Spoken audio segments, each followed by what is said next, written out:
The madness of the NCAA tournament is almost over. We've got you covered from around the country. This is Locked On College Basketball Bracket Breakdown.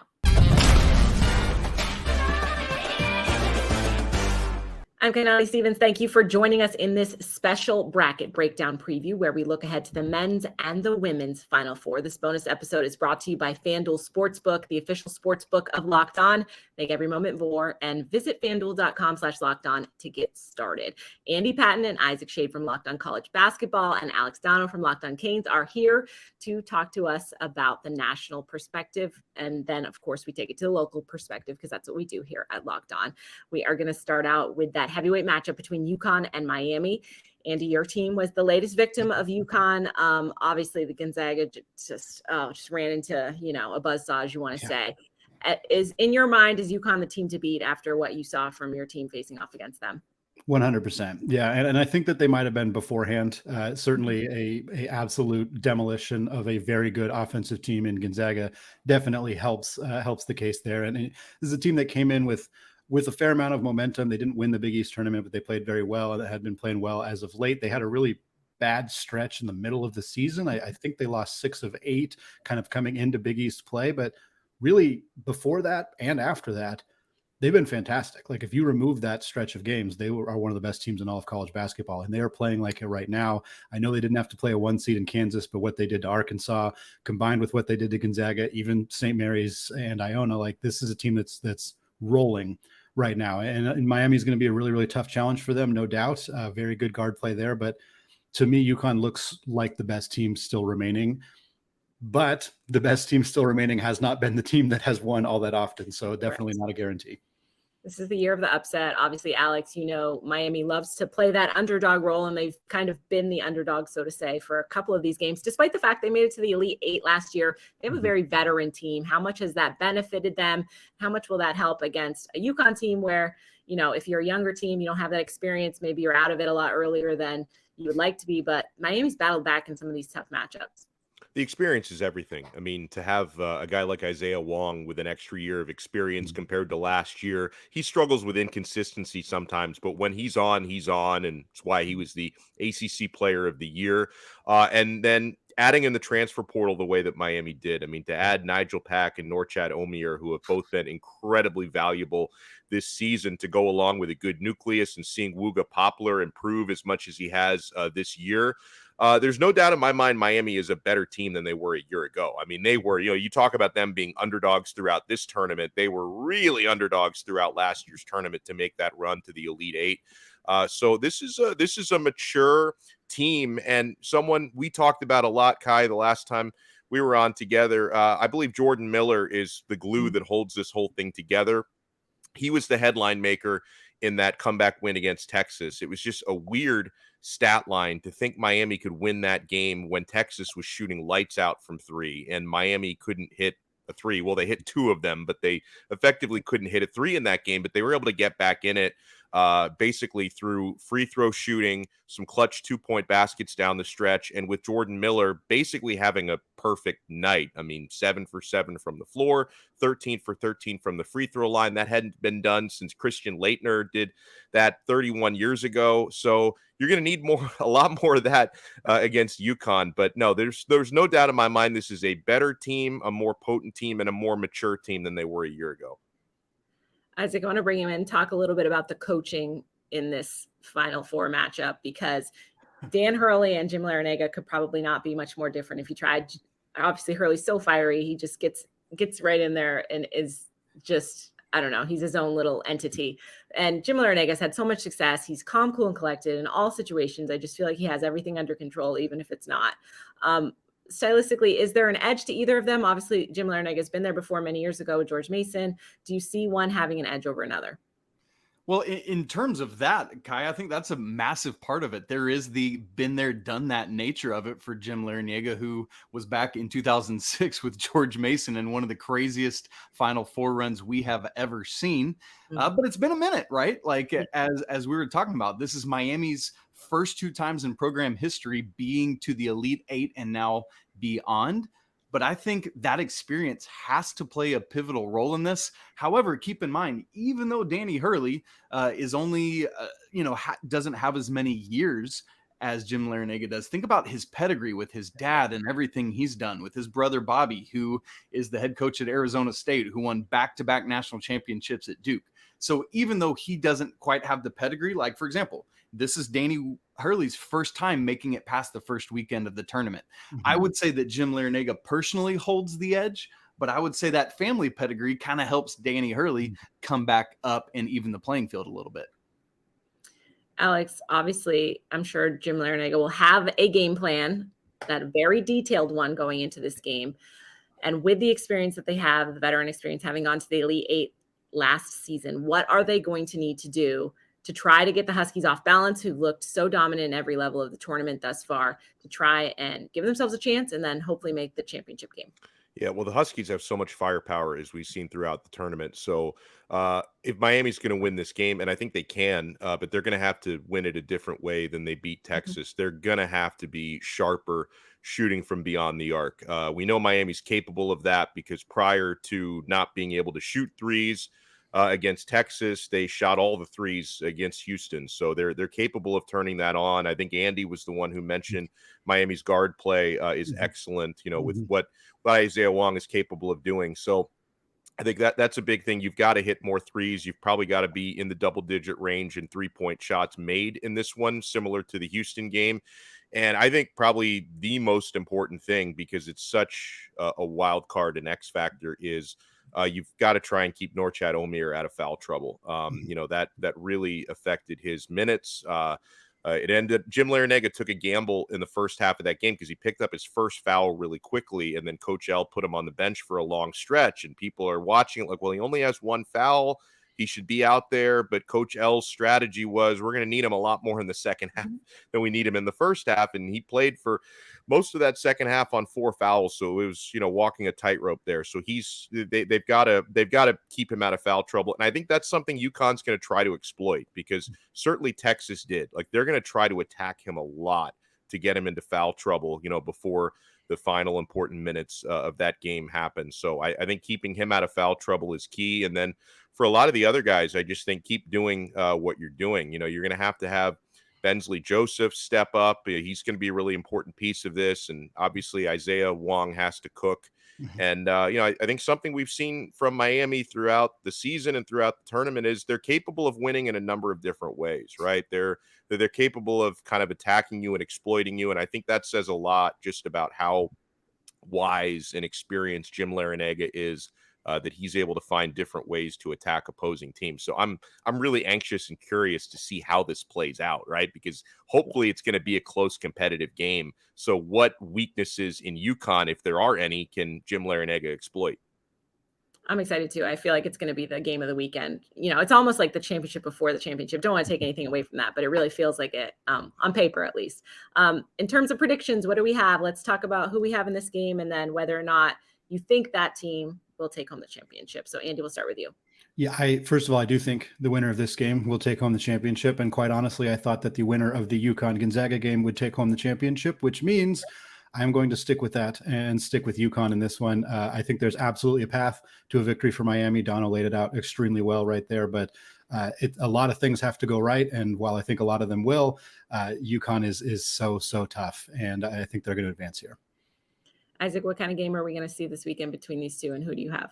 For me, this is a matchup of UConn's strength in the front court with those big dudes, Adama Sanogo and Donovan Klingen, the 7'2" freshman, against the undersized center in Norchad Omier at 6'7". But do not overlook Norchad Omier, who will rip an offensive rebound away from anyone. Miami's going to have to come up with some kind of junky defensive scheme to stop those guys on the interior. But Miami has the advantage in the backcourt and on the wing with Jordan Miller, Nigel Pack, and of course, Isaiah Wong.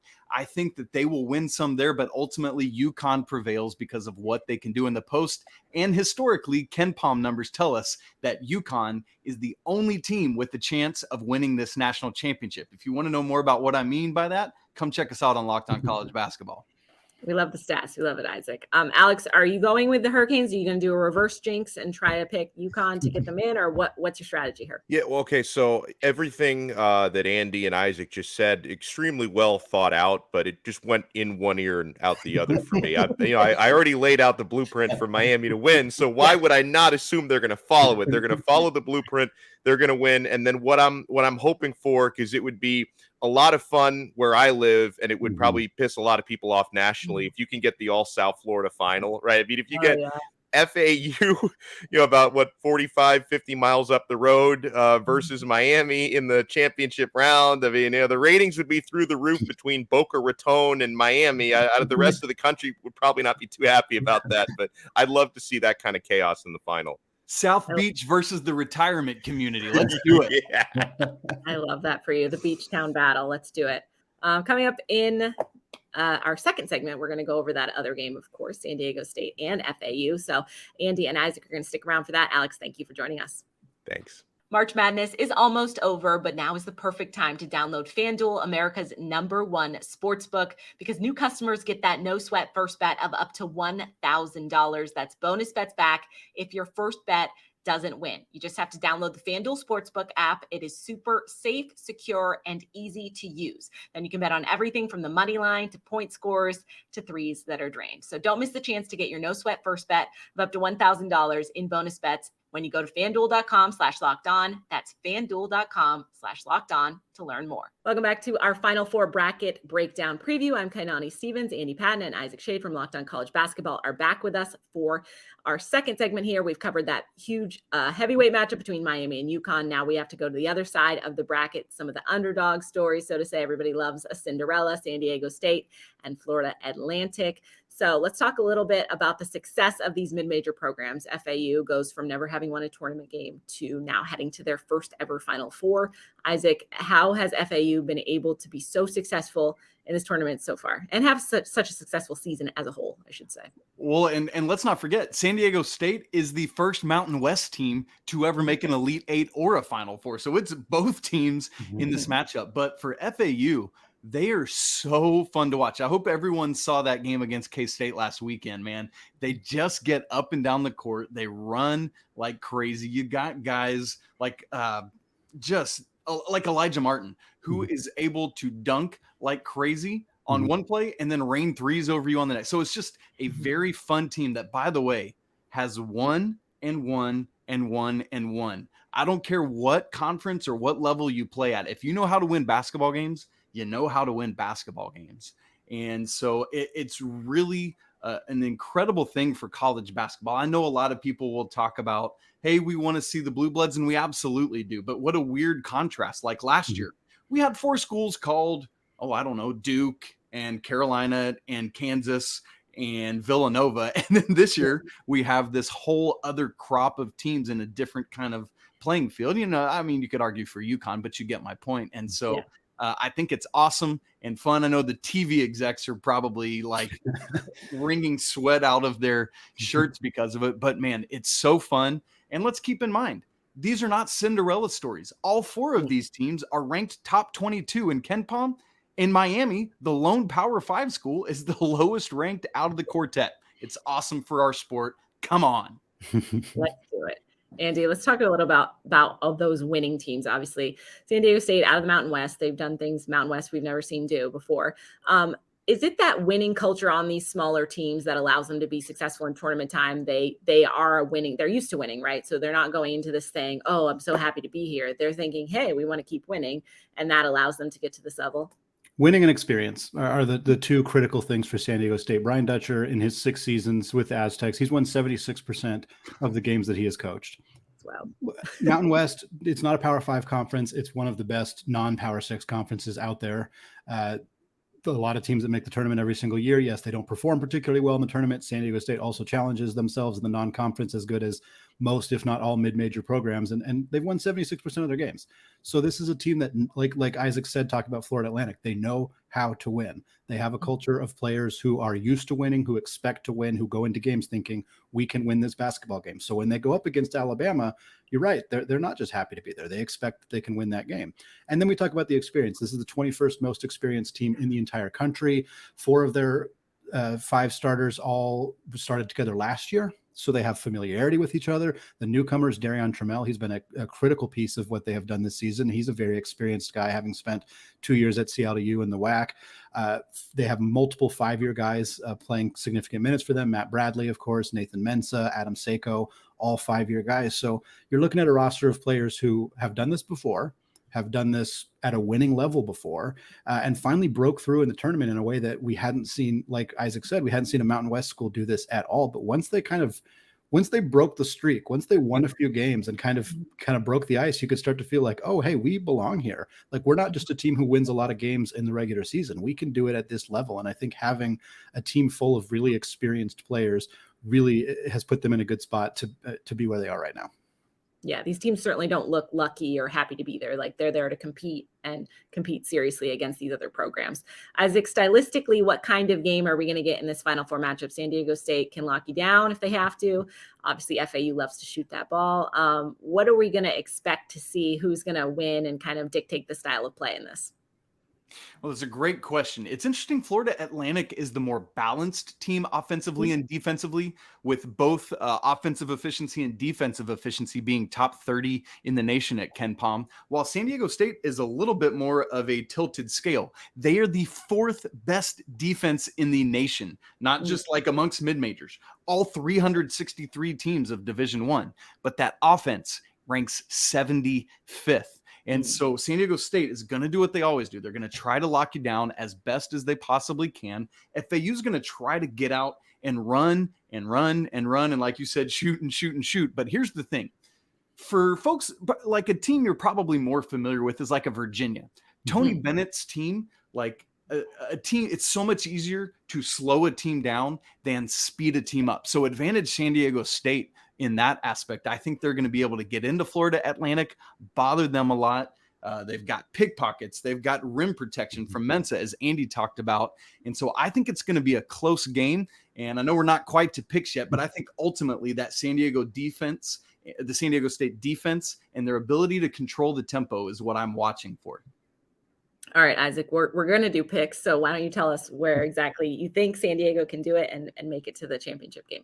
Well, I do think that San Diego State's defense, I think that's ultimately too much to overcome. They are balanced. Matt Bradley is the only player on this team averaging double digits, but they've got 8 dudes who average at least 6 points a game. They run a whole multitude of players at you. 9 players average 16 or more minutes a game. I think that depth, along with how fiercely they will guard, ultimately gets Brian Dutcher to the national championship game. Okay. Andy, are you sticking with the Mountain West as well, or are you going to go with the FAU Cinderella? Not Cinderella because they win all the time, but I like to call Cinderella because I like them. But are they going to keep going? I'm going with FAU because I think Isaac makes great points, but thank you. FAU wiped a lot of those points away by beating Tennessee. Tennessee, a better defensive team than San Diego State, a more physical team than San Diego State, not quite as experienced necessarily, but I think had probably higher level athletes on that squad. Yes, they were missing Zakai Ziegler, and yes, they're not a very good offensive team, but neither is San Diego State. There are some similarities in those two teams, and it would have been fascinating to see those teams potentially play each other, Tennessee and San Diego State, because I think there are some similarities there. But for me, FAU has the blueprint on how to win a game like this. Now, San Diego State obviously has won some massive games, and for them to take down a team like Alabama or even a team like Creighton, quite honestly, proves that they belong here and they have been playing some fantastic basketball. But FAU a little bit more balanced offensively and defensively. The 3-point shooting is going to be the biggest factor in this game. San Diego State holds opposing teams to like 27% from 3, I believe it is. Obviously, Florida Atlantic shoots much, much, much better than that. So that's kind of your what's going to give. Who's going to win this battle? For me, Florida Atlantic has proven they can beat the best defensive team in the country. I think that means they can do it against one of the best defensive teams in the country and advance to a national championship. All right, we'll see. I'm hoping San Diego State makes that far because I definitely have UConn going to the championship game. And I feel like that defense is something that could get the Huskies off balance and would make for a better game. So personally, I'm hoping for that just for fans' sake as in terms of watching. But we will have to watch because as we know, this year, as more than any other year, I feel like is just we have no idea what's going to happen. So we will have to check that out. Andy and Isaac, thank you for joining us. And of course, everybody can check out Locked On College Basketball for more as we continue to cover everything from March Madness. Welcome back once again to our Final Four bracket breakdown preview. I'm your host, Kainani Stevens. We have covered the men's Final Four. Now it is time to get to the women. Isabel Rodriguez here from Locked On Women's Basketball, Caroline Benton from Locked On LSU, and Andrew Lyon from Locked On Gamecocks. Isabel, I will start with you. Just in terms of individual performance, Caitlin Clark has been absolutely unconscious this tournament. That 41-point triple-double, insane. The amount of assists she's had as well, she is like a one-woman show, but obviously when you get to the Final Four, is that enough, especially when you're going up against the defending champs? Yeah, I mean, this is one thing that I think I've been wondering about Iowa for the past couple of games. There have been some really interesting stats about how many points. It's not even just like how many assists Caitlin Clark has, but it's how many points is she responsible for facilitating for Iowa. And it's often more than half. So I think for me, the biggest question is, with South Carolina being probably the top defensive team in the country, honestly by a country mile at this point, is it going to be enough? And are they going to be able to find a way to make sure that she's not able to have those plays and to facilitate as much as she normally does? And in that case, where did they go next? I don't know. She's amazing, but obviously, we have to go to the team effort. South Carolina has stars galore. They have wonderful coaching. They have the pedigree. They've been there before. At this point, they're obviously the favorite. Andrew, is there anyone besides themselves that can beat them at this point? Honestly, I don't really think so. And the main reason I say that is because I just think that South Carolina, unlike probably the rest of the teams in the Final Four, I just think they got too much depth. South Carolina's a team that you can maybe beat for a 10-minute stretch. You can maybe even keep it close with them all the way up till halftime. But the thing about South Carolina that's most dangerous this year is they've got waves of personnel that they can throw at you in multiple various lineups. And Dawn Staley and her coaching staff have proven to be a really great team in terms of being able to make adjustments at halftime in some of these games. I think that the South Florida game from the round of 32 is a good example of that. I think that the Maryland game is a great example of that. I don't have exactly the score differential in front of me right now, but I know it's got to be at least 10 plus points in terms of those really tight games they've played from the majority of the season. So overall, I think that there are certainly teams that can challenge South Carolina, but beating them is an entirely different story. They've just looked so dominant thus far this season. So it's definitely going to be an interesting matchup with them against Iowa in that first round. Let's jump to the other matchup, Caroline. LSU in 2021, things were not very good.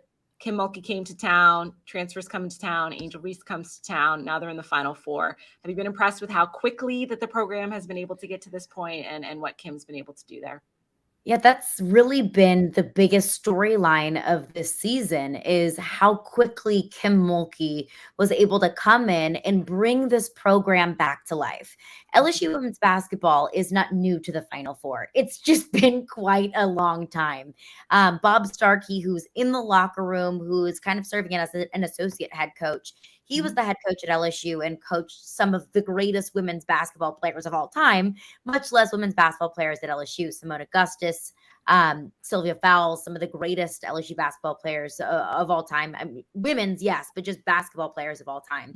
So he has that influence in the locker room. And then you also bring Kim Mulkey, who has this sort of unmatched energy and spunk and passion for the game. Everyone makes fun of the jackets and loves the jackets. And I think that is just a symbol of the kind of person and coach that Kim Mulkey is, that she is coming in with all sorts of energy and has breathed life into this program and has brought in so many transfers and so many pieces that are so talented, but haven't found that next step. We'll take Angel Reese, for example. She comes in from Maryland. She didn't quite get to the final stage that she wanted to be in. She comes into LSU. She just needed to find the right fit. And Kim Mulkey was that missing piece that needed to push all of this talent, Angel Reese included, and all the talent around them to really get to that next step. So the turnaround is something that is remarkable and something that we have to give Kim Mulkey credit for. But I think that it is just the next step in a very storied history of Kim Mulkey as a head coach. He just took the right head coach and the right pieces at the right time. And it all kind of feels like the perfect storm for this LSU women's basketball team that definitely has its flaws, absolutely. But they've been able to come together when it matters most. And that's ultimately what has projected them to the Final Four. Pedigree is huge in women's basketball, and we know Kim Mulkey has that on her resume. So obviously she's helping LSU get back to where they have been previously. We're going to talk a little bit about Virginia Tech, Isabel. I feel like for a number 1 seed, they really don't get any play at all, right? They're not a blue blood by name, right? They aren't always in the Final Four. They're not a UConn. They're not a South Carolina. They're not a Stanford. But how legit are the Hokies this year? What have they been able to do and just see their run to this Final Four? Look, they've been one of the most interesting teams to watch, I think, for a couple of different reasons. I think Kenny Brooks has done a really good job with the pieces that he has on this team. Elizabeth Kitley in particular, she's the ACC Player of the Year for a reason. She's one of the most dominant post players I've seen outside of Aaliyah Boston. And I think because they're able to spread the floor so well with their other guards, Georgia Amore in particular, it's really opened the door for her to do some really, really awesome stuff down low. And it makes defenses work really, really hard. I mean, we saw this against Ohio State during their last game. I mean, Ohio State is one of those teams that will press the entire game. But it just took Georgia Amore basically sprinting from one end of the court to the other to open doors for them. And it was just, they play with so much energy and they play with so much passion that I think that combined with the talent that they have, how good of a coach Kenny Brooks is, things just kind of folded in together for them. And it's been a really successful season. I mean, they had their first triple-double in program history out of Georgia Amore earlier this season.